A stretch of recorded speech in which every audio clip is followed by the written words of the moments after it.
Hey, welcome back to my channel. In this video, I'm gonna talk about top 5 best graphics cards. Starting at number 5.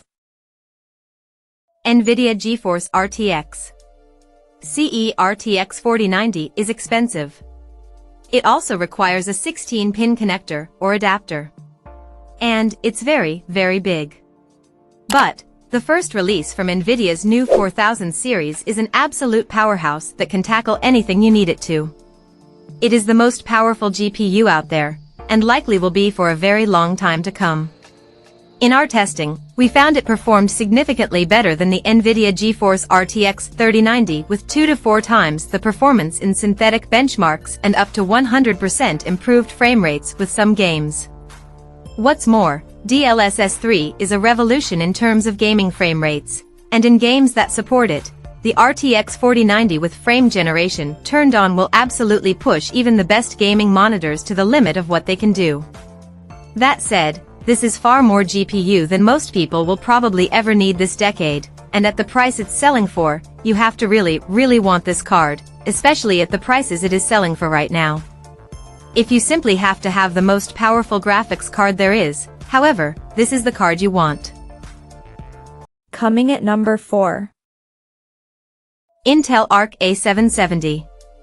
Emerged as a refreshing competitor in the long-standing AMD versus Nvidia duopoly, offering surprisingly competent performance for a first attempt by Intel at a discrete flagship graphics card.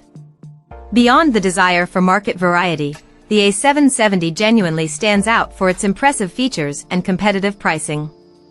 After extensive testing, I found that there was significant improvement over its fellow launch card, the Intel Arc A750, which did not fare too well in my review after encountering some driver-related setbacks.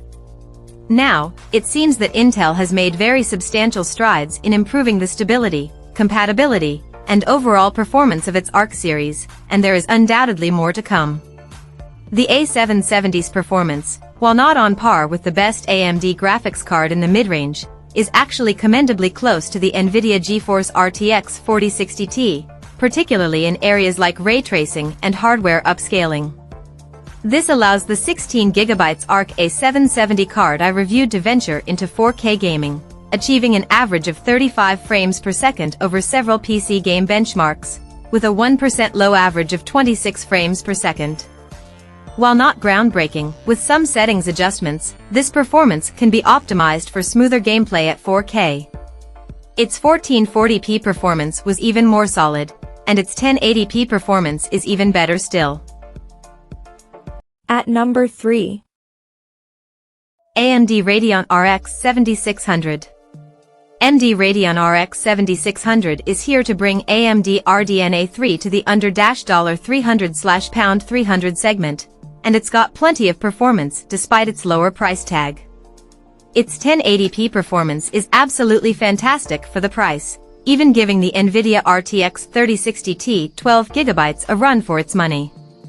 Its 1440p performance is also pretty decent considering that the card only has 8GB VRAM and a 128-bit memory bus. In terms of gaming performance, you can easily get 60 frames per second on all of the best PC games at 1080p, with most of those running on the highest graphics settings. For more demanding games like Cyberpunk 2077, there might need to be some settings tweaks, but it's still definitely doable, especially with AMD's Fidelity FX Super Resolution.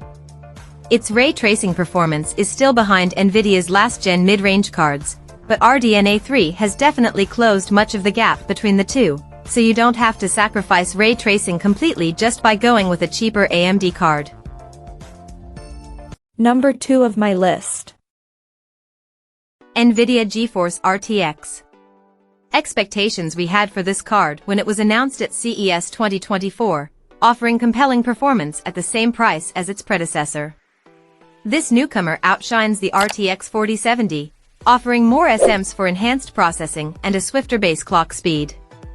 However, its 12GB GDDR6X VRAM limits its 4K prowess, so for optimal 4K performance, the upcoming RTX 4070 Ti Super or RTX 4080 Super might be worth the wait. Yet, for top-tier 1440p gaming, the RTX 4070 Super excels, thanks to its robust specs, DLSS 3 with frame generation, and Nvidia Reflex technology. And while the RTX 4070 Super generally outperforms the RX 7800 XT, particularly in ray tracing, AMD holds the edge in gaming performance, a gap that could narrow with AMD's imminent frame generation tech for FSR. Gamers must weigh these factors, considering the RX 7800 XT's lower price. Despite stiff competition, the Nvidia GeForce RTX 4070 Super stands out, especially for mid-range users seeking a balance of gaming prowess, content creation capabilities, and sheer performance. And number 1. AMD Radeon RX 7800. AMD Radeon RX 7800 XT was AWOL for most of 2023, coming nearly a year after the announcement of AMD's flagship RX 7900 XTX and RX 7900 XT cards. But that just made it all that much sweeter when it finally launched and gave gamers everywhere the mid-range graphics card they've been waiting for years now. Powered by AMD's RDNA 3 GPU architecture, the RX 7800 XT avoided Nvidia's stubbles this generation and shipped the card with 16GB of GDDR6 VRAM and a wide enough memory bus to allow 4K textures to load quickly and render efficiently. That means that even though AMD is technically marketing the RX 7800 XT as a 1440p graphics card, it is more than capable of gaming at 4K. If our testing, the RX 7800 XT battled the previous graphics card champion, the GeForce RTX 4070, to an effective Rocky-style draw, while coming up about 2% better in overall gaming performance. While the RTX 4070 has better ray tracing, the RX 7800 XT is a very capable ray tracer in its own right, with absolutely outstanding rasterization performance, so you're not missing out on anything like you were in the last generation AMD cards. Check out this video description for latest price and more informations. Thank you for watching this video. Please subscribe and stay tuned.